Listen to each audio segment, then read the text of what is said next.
Yo, what's up guys? Hope you guys doing well. To all our new subscribers, welcome to the channel. Hope you guys enjoy your stay, and if you enjoy builds like this here, consider subscribing. And for those of you that are not subscribed, consider subscribing, and hope you enjoy the content. So behind me you can see our E36 M3 and some of the progress that's been happening. Excuse the grinding noise at the back, they're busy building and they're doing their own thing there, so my apologies in advance for that there. So let's take a step back. So if you remember on the last video or on the last Instagram post that I did, this was complete bare metal. It now has a fresh coat of hell rot. I think it's hell rot red, or hell rot is red, I don't know. But anyway, the car now has a new fresh coat, and this is the final coat of paint on the car itself. It looks good. It came out pretty decent, but there is still some imperfections that is still there. So when I applied the first coat of paint, you will see here there was a bit of a low spot here, and then this was repaired, and this didn't come out when the final coat was applied. So I'll be going through with masking tape and masking off all the defects before I do a complete detail on the car. And when I refer to a detail, what I'll do is I'll do a 2000 wet sand first, I'll then do a 3000, I'll do a 4000 and go up to 5000, and then I'll do a polish on the car, and hopefully that will get me to at least a concourse level paint job on the car itself. I haven't touched anything with regards to the motor as yet. I'll do that at the later stage. Neither have I done anything with regards to suspension. The only thing I have done on the wheels itself was I got the wheels refurbished. I still need to put new brakes, new discs on the car itself, and maybe see what I'm gonna do on the suspension itself. Another thing which I have done was I've converted the tail lights at the back to the amber lights. Initially I had this white and red light here at the back, but I think it looks like a Hong Kong type of application. I really don't like it like that. I prefer the amber lights on it. It doesn't really go with the red itself, so I'll see how that will play out. I might go back to the red and the white. It just depends on how I feel at that point, but I'll do amber around first. If I don't like it, I'll just change it all to white itself. So let me give you a progress update on the E36 and where we are on the car itself. So at the moment I'm busy installing the new clips for the side skirts. Here at the bottom I got new clips for this beadings. I got new beadings coming along the way as well. But from a practical standpoint, where are we? So I've installed the front glass on the car itself. You can see there's new rubbers going all the way up this way here and across on that side there. So this is all brand new rubbers. Here on the inside here we have new rubbers on the windowsill itself. It was kind of a pain in the ass to put this in. It bends very easily, so this here still requires some work. Here on the window ledge itself, this is new rubbers. There's new rubbers on the inside as well, but that'll only fit once I put the door cards in. Here on the side as well, brand new rubbers here as well. And then again, on the same applies on the back windscreen, new rubbers all around on the back, new windscreen.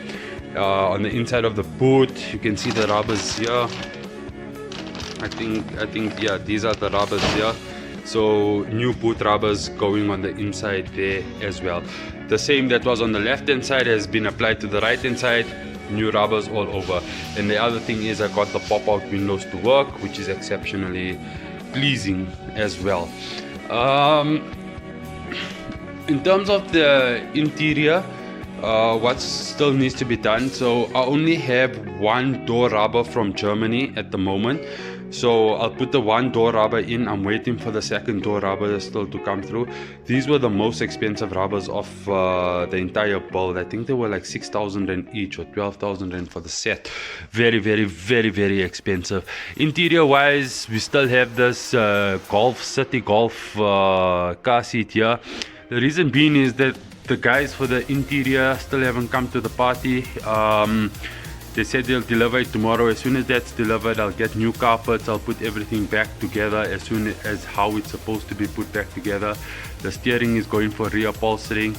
What I have done so far was, I don't know if you can see this, it's a bit dark in here, but what I have done here is I've put a new hazards light. Let me see if I can find the old one. The old one was all tattered and torn, and then I got a new gear knob here as well. I got a new air vent here as well. So all of that is brand spanking new on the car, and all the rubbers on the car is also will be brand spanking new. There's a whole lot of other stuff that is new, as well as like these door sills. Basically this will be just like how the car rolled off from the factory in 1995. That's with regards to the E36. Let me see if I can find some E36 parts here. I left them just here. Yeah, so here you can see a lot of the other rubbers. All of the rubbers are OEM, nothing bought from Volkswagen. You can see all brand spanking new rubbers. Some plastic trims for the inside. Here's the actual sills on the car itself, brand new sills. So this car will be brand spanking new. I think now we can maybe do a double video, since I haven't uploaded in a while, so this might be one of the longer videos. But enjoy your stay. Like, it's cold out there, grab a cup of coffee, and then let me take you through what's happening on the E30 M3 build as well. So in terms of the E30 M3 build, first thing you'll notice, this will be the color of the car. A beautiful CSL grey on the inside to match the CSL motor that we're obviously putting on the inside of the car. And yeah, but where we stand right now in terms of the car itself is the motor is in, everything is mounted, well, sort of like mounted, but it's going to get all its plumbing and its fittings done. So have a look at the color. Let me know what you guys think of the color on the inside. It's completely bare in the front. Almost looks like a Chevy or something in the front here. So we've got new water pump, new thermostat, oil filter housing. Obviously that will all be brand new. There's new clutch, new flywheel. What else is new here? Basically everything is new on this particular thing. I still need to set the timing on the car itself, and yeah, that's basically where we are sitting in terms of the motor itself. What I do have is a custom chase bay duty bias cycle for the brakes itself, duty bias, so yeah, something like that there. So what you can do here is actually adjust the bias of how much of fluid, brake fluid, you want to go to the rear, or how much you want to stop it from going to the rear. So basically you can adjust the front brakes and the rear brakes. That's what's done because the guys out there have like this cheap alternative and it's been working for them. Use a Mark 1 brake booster, or use a Peugeot brake booster, or shift the brake booster to the left.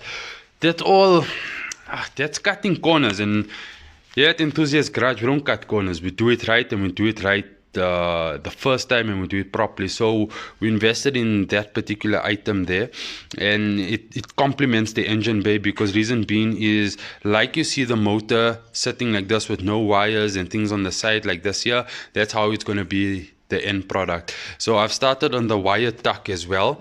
You can see I've done the, those of you that follow me on Instagram would have got a sneak peek on this here as well. I turned it into a plug and basically running the plug down this way. This is the loom here. This loom will run through the fender and it will go here all hidden away on the inside. There's some other exciting parts that have been completed as well. So here we can see the brake setup with the N54 335 brakes here with the CSL rotors, as well as the E36 M3 spindle, the Bilstein shocks, the springs, the control arms, the offset bushing, which is that there, that's the offset bushing. So that has all been done. So suspension wise, she's pretty much going to get a set of wheels hopefully soon. We have a purple tag E46 M3 power steering with new arms going across. So everything is brand spanking new from that perspective. And then in the rear we have the complete custom Z3 with Bilstein suspension sitting here, new rotors, just like the front, with the Dawson Duff underneath. So yeah, it's pretty dark. Let me see if I can shed some light here.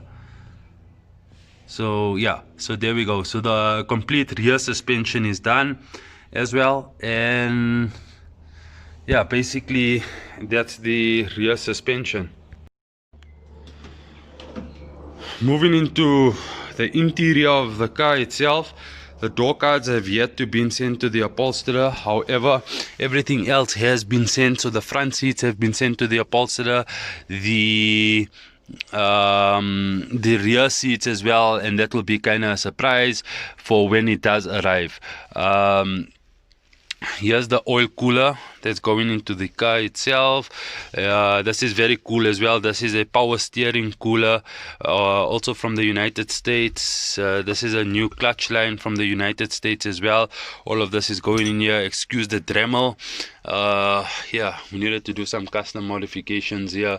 So yeah, you can get a sneak peek of the gearbox that's sitting down there at the bottom. Yeah, so interior wise, it's all gone off to the upholsterers to get reupholstered. We're kind of doing like a custom interior as well, but also period appropriate. Yeah, if anybody has the E30 original radio that came with the car, please drop me a PM. I'll be interested in that there. Yeah, this is about as much as the E30. So all of the time and effort has been put into the suspension. The suspension is now done, both front and rear, or like that there, can't remember. So front and rear is done. The car will be going for its fittings on Monday. So all of the power steering lines, hydraulic lines will be done. The oil cooler lines here will be done. All of the water piping will be done, as well as I think there's some other things on this side here that will be done. The deleting of the second, I think it's an air pump or something on that side there, that will also be done on Monday. So when the car comes back within 3 or 4 days from I would call it like the plumbing services, when that is done, then we'll just attach the ECU and put it through and see if the car starts, and hopefully, God willing, the car will start. And front fenders is out, front is out, so we're getting ready now for the body kit. So interior is sorted, it's just sitting in a different location. Engine, gearbox is in, diff is in. We just need to attach the prop shaft and we'll have a complete drivetrain, ECU, and that. I'm almost done with that part of the build. So motor, transmission, prop shaft, diff, all sorted. Suspension sorted. Rear suspension sorted. Interior sorted, waiting for it to be done. I don't think we'll install the interior until we've done the bodywork, because we're going to have to most probably cut up along this way here to install the C-pillar into the roof itself. So that's where we are in terms of the car and the build itself. What's left still to do on the car? I think majority of the hard work has been done. Now it's more of cutting and what we did on the E36. So hopefully you guys enjoyed this update. It was a long overdue update. I think it's pretty much I don't know if it's going to be another long period until I upload again, but as soon as something major does take place, I think the next update would be once the hydraulic lines and everything has been fitted into the car. And then the E36, hopefully by this weekend, we can complete this car and get that out of the way and see how things are moving. But thank you for sticking so far into the video. Hopefully you guys enjoyed it, and I'll most probably see you guys on the next one. Peace.